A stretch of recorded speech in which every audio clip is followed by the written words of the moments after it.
आज की वीडियो में हम देखेंगे कि ज़ैम्प सर्वर क्या होता है और हम उसे किस लिए यूज़ करते हैं। तो चलें वीडियो को स्टार्ट करते हैं। अस्सलाम वालेकुम एवरीवन, मैं हूं अंबर और आप देख रहे हैं YouTube channel programming with AK।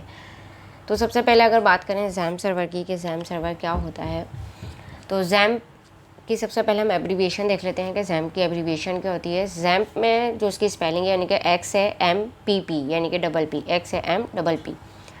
X stand for cross platform, ठीक है, यानी कि अलग अलग प्लेटफॉर्म के लिए, जैसे कि हमारे पास लोकल सिस्टम्स जो होते हैं, अलग अलग ऑपरेटिंग सिस्टम्स, उन सब के लिए ज़ैम्प क्या है, ये वर्क करता है, ठीक है। A स्टैंड्स फॉर अपाचे, यानी कि जो सर्वर की हमें नीड होती है उसके लिए हम अपाचे सर्वर इसमें हमें मिलता है। M स्टैंड्स फॉर माईसीक्वल, यानी कि डेटाबेस के लिए हम माईसीक्वल का यूज़ करते हैं, इसमें हमें जो डेटाबेस मिल रहा है वो माईसीक्वल है। And the PS stands for PHP and pearl, ठीक है। तो इसमें हम जो सर्वर साइड लैंग्वेज इसमें हमें मिलती है, जो हम इसमें यूज़ करते हैं, वो PHP भी है और पर्ल भी है। ज़ैम्प क्या है, फ्री है और ओपन सोर्स है। इसकी सबसे बेस्ट जो बात है वो यही है कि ये फ्री है और ओपन सोर्स है, यानी कि कोई भी इसके कोड को जो है वो क्या कर सकता है, यूज़ कर सकता है, ठीक है। अलग अलग प्लेटफॉर्म पर ये जो है यूज़ हो जाता है, यानी कि अगर आप इसे विंडो के लिए यूज़ करना चाहें, इसे आप लिनक्स के लिए यूज़ करना चाहें, इसे आप मैक के लिए यूज़ करना चाहें, उन सब के लिए आप ज़ैम्प सर्वर को यूज़ कर सकते हैं। इसके जो पैकेजेस हैं वो जो है वो अपाचे फ्रेंड्स की तरफ से हैं, यानी कि अपाचे फ्रेंड्स ने ही ज़ैम्प सर्वर को लॉन्च किया है। ज़ैम्प जो है वो एक तरह का टूल है जो कि हमें मिलता है सर्वर साइड जब हम लैंग्वेज की बात करते हैं, जिसके लिए हम अलग अलग लैंग्वेजेस का यूज़ कर सकते हैं, बट मोस्टली लोग क्या PHP वगैरह का यूज़ करते हैं। तो जब हम यूज़ करते हैं PHP server side scripting language का, सर्वर साइड लैंग्वेज का, तो उसके लिए हमें एक डेटाबेस की नीड होती है, PHP को इंस्टॉल करने की नीड होती है, ठीक है। अब डेटाबेस में हम माईसीक्वल डेटाबेस का यूज़ करते हैं, अलग अलग पैकेजेस वगैरह की हमें नीड होती है। तो अब या तो हमारे पास एक तरीका ये होता है कि हम PHP को अलग से इंस्टॉल करें, डेटाबेस को अलग से इंस्टॉल करें, और बाकी जो हमें सब कुछ इसके लिए चाहिए उसको भी हम अलग से ही सब चीज़ों को इंस्टॉल करें। तो अब इतना सब कुछ आप अलग अलग इंस्टॉल करें, उससे बेहतर ये होता है कि हमें एक टूल इस तरह का मिल जाए जिसमें ये सब कुछ ऑलरेडी हमें यानी कि एक ही प्लेटफॉर्म पर एक ही टूल में हमें ये सब कुछ मिल रहा है, अलग अलग हमें इंस्टॉल करने की, डाउनलोड करने की ज़रूरत नहीं होगी। तो उसके लिए हमारे पास परफेक्ट टूल है, वो है ज़ैम्प। ज़ैम्प क्या करता है, ज़ैम्प में आपको डेटाबेस भी मिल जाएगा, आपको PHP वगैरह यूज़ करने के लिए PHP भी इंस्टॉल हो जाएगा इसमें। जब आप इसको इंस्टॉल करेंगे सब पैकेजेस इसमें आपको मिलेंगे, ठीक है। तो इसलिए हम लोग क्या करते हैं, यहाँ पर ज़ैम्प का यूज़ करते हैं। अब ये अपाचे की तरफ से है, अपाचे फ्रेंड्स की तरफ से है। जब आप इसे डाउनलोड एंड इंस्टॉल करेंगे तो आपको ये पता चल जाएगा, ठीक है।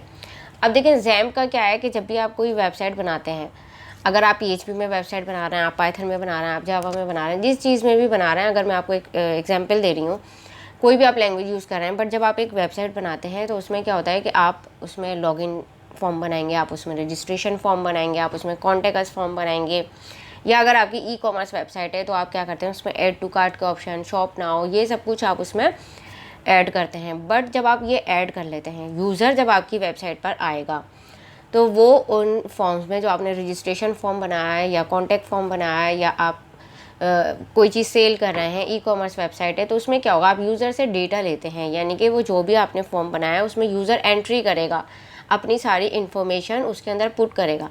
तो जब वो इन्फॉर्मेशन आपको दे देगा उन फील्ड्स में, और वो रजिस्ट्रेशन में रजिस्ट्रेशन नाउ के बटन पर क्लिक कर देगा, कॉन्टैक्ट अस में कॉन्टैक्ट के ऊपर क्लिक कर देगा, बट वो जो डेटा उसने हमें प्रोवाइड किया है हमारी वेबसाइट पर, जो फॉर्म फिल किया है, उसको भी तो हमें क्या करना है, वो जितना भी डेटा है उसे हमें एक डेटाबेस में, यानी कि कोई एक ऐसी जगह जहां हम उसको सेव कर दें, वो कहलाती है डेटाबेस। यानी कि यूज़र की जो भी इंफॉर्मेशन हमें मिल रही है, हमें उसे एक सेव जगह पर स्टोर करना है। हमारे पास उसका डेटा जब भी आएगा तो उसके लिए हम यूज़ करते हैं डेटाबेस का। और डेटाबेस की जब बात आती है तो डेटाबेस के लिए हम माईसीक्वल डेटाबेस का यूज़ करते हैं, और उसके लिए हमें यहाँ पर हम ज़ैम्प सर्वर का यूज़ करते हैं, क्योंकि ज़ैम्प में हमें माईसीक्वल डेटाबेस मिल रहा है, हमें PHP माई एडमिन मिल रहा है, यानी कि हम एडमिन पैनल को वहाँ से एक्सेस कर सकते हैं। अब जब भी आप कोई वेबसाइट बनाएंगे तो आप उसे डायरेक्टली तो होस्ट नहीं करते, बल्कि आप क्या करते हैं, पहले आप उसे लोकल सर्वर के ऊपर रन करते हैं, यानी कि उसकी टेस्टिंग करते हैं, उसको वेबसाइट को आप चेक करते हैं कि इनपुट फॉर्म रजिस्ट्रेशन फॉर्म या लॉगिन फॉर्म सही वर्क कर रहा है या नहीं कर रहा है, डेटाबेस में डेटा आकर सही सेव हो रहा है नहीं हो रहा है, सब फील्ड्स काम कर रही हैं नहीं कर रही हैं, ठीक है। ये सारी चीज़ें जो होती हैं ये सब आप क्या करते हैं, पहले एक लोकल सर्वर पर लेकर जाते हैं। लोकल सर्वर पर आप इसको सेव करवा देते हैं। तो वो जो लोकल सर्वर है वो हमें प्रोवाइड कर रहा है जैम्प टूल।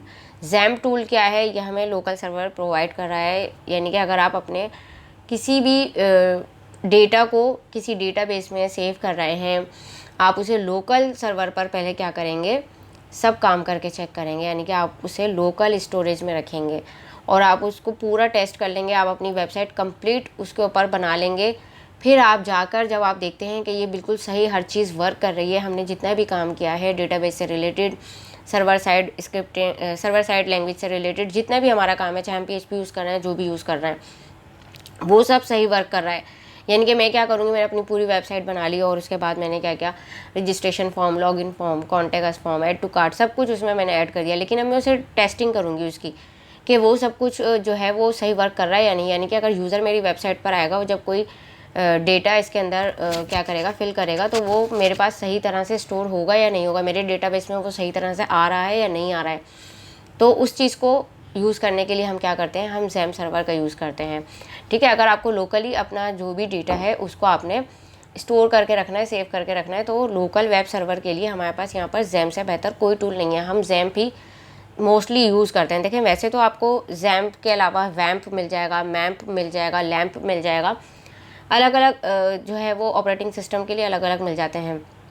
जैम्प और वैम्प जो है वो वैम्प जो है वो विंडोज़ के लिए वर्क करेगा, लैम्प जो है वो लिनक्स के लिए सिर्फ वर्क करेगा, मैम्प जो है वो मैक ऑपरेटिंग सिस्टम के लिए वर्क करेगा। बट जैम्प जो है वो सबसे ज़्यादा यूज़ इसलिए किया जाता है कि जैम्प जो है वो विंडोज़ के लिए, लिनक्स के लिए, मैक के लिए, सब के लिए वर्क करता है। तो इसलिए जैम्प को ही मोस्टली जो है वो डेवलपर यूज़ करते हैं अपने अपने डेटाबेस को या अपने डेटा को डेटाबेस में स्टोर करने के लिए। यानी कि लोकल सर्वर पर जब हम अपना पूरा काम करेंगे तो उसके लिए हम जैम्प सर्वर का यूज़ करते हैं। ठीक है, तो जैम्प क्या है, अपाचे फ्रेंड्स की तरफ से हमें एक टूल मिल रहा है, एक परफेक्ट टूल है, जिसके लिए हम क्या करते हैं, अपने जो हमारे वेब सर्वर है उसका सारा डेटा स्टोर करने के लिए हम यहाँ पर जैम्प का यूज़ करते हैं। ठीक है, तो जैम्प जो है वो सबसे ज़्यादा यूज़ इसीलिए किया जाता है। जैम्प में जो आप PHP बैकएंड पर यूज़ कर सकते हैं आप, जो कि स्क्रिप्टिंग लैंग्वेज है, आप पर्ल यूज़ कर सकते हैं जो कि एक प्रोग्रामिंग लैंग्वेज है। ये सारी चीज़ें आप जो आपकी लैंग्वेज आप यूज़ करना चाहें वो कर सकते हैं।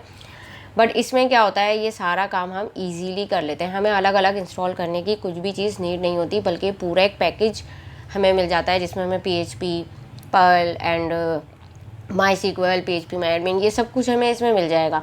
हमें अलग अलग सब चीज़ों को इंस्टॉल करने की ज़रूरत नहीं है। इसकी अगर मैं आपको एग्जांपल इस तरह से दूं कि क्या होता है कि आप सपोज़ करें कि आपको नूडल्स बनाने हैं, और अब आप क्या करेंगे, या तो आप पहले अलग से नूडल्स लेकर आएँ, वो बनाएं, उसके लिए आप वेजिटेबल्स अलग लें, उसके लिए आप जो उसका टेस्ट मेकर होता है वो भी खुद से बनाएं। ये सारी चीज़ें आप करें। एक ये तरीका है, या एक तरीका ये है कि आप क्या करें, डायरेक्ट पूरा पैकेट लेकर आएँ और उसे बस वाटर आपने बॉयल किया, उसके अंदर ऐड किया, टेस्ट मेकर ऐड किया और वो पूरा बन गया 2 मिनट में। या फिर आप एक चीज़ अलग अलग से ख़रीद के लाएँ और उसके थ्रू आप बनाएं, तो उसमें क्या होता है, टाइम भी ज़्यादा लगता है और लोग उसको ज़्यादातर यूज़ भी नहीं करते, बल्कि क्या करते हैं, लोग बना बनाया पूरा पैकेट लेकर आते हैं और उसी में ही बना लेते हैं कि अब इतनी मेहनत कौन करेगा कि अलग अलग हर चीज़ ख़रीद के लाएँ और फिर उसको अलग अलग बनाएं। तो ये चीज़ ज़्यादा बेनिफिट रखती है कि आपको पूरा एक पैकेट मिल जाता है और आप उसके थ्रू वो क्या करते हैं, अपना नूडल्स पूरा ऐसे ही बना लेते हैं। ऐसे ही समझ लें ये जैम्प सर्वर वर्क करता है कि आपको अलग अलग चीज़ें इंस्टॉल करने की ज़रूरत नहीं है, बल्कि आपको पूरा ये एक कंप्लीट टूल मिल रहा है कि इसमें आपको सब चीज़ें मिल जाएंगी, बस आप इसको डाउनलोड एंड इंस्टॉल करें और आपका काम ईजीली हो जाएगा। ठीक है, तो आई होप कि आपको समझ में आ गया होगा कि जैम्प सर्वर क्या है। जैम्प जो है वो एक परफेक्ट टूल है लोकल जो है वो डेटा को स्टोर करने के लिए। ठीक है, लोकली हम इसमें सारा काम करते हैं। जब आपको लगता है कि ये सब काम सेट हो गया है, हमारी वेबसाइट परफेक्ट वर्क कर रही है, तो फिर आप उसे होस्ट करते हैं, यानी कि डोमेन एंड होस्टिंग परचेस करके आप अपनी वेबसाइट को होस्ट कर देते हैं। तो आई होप कि आपको ये समझ में आ गया होगा कि जैम्प सर्वर क्या होता है, उसे हम किस लिए यूज़ करते हैं। और अगर वीडियो पसंद आई है तो इसे लाइक कर दीजिएगा। अगर आपने मेरे चैनल को अभी तक सब्सक्राइब नहीं किया है तो प्लीज़ इसे सब्सक्राइब करें। मुझे आप लोगों की सपोर्ट की ज़रूरत है। आपको लगता है कि आपके फ्रेंड्स एंड फैमिली में ये वीडियो किसी के लिए हेल्पफुल रहेगी तो उनके साथ शेयर भी कर दें। मिलते हैं नेक्स्ट वीडियो में, तब तक के लिए अल्लाह हाफिज़।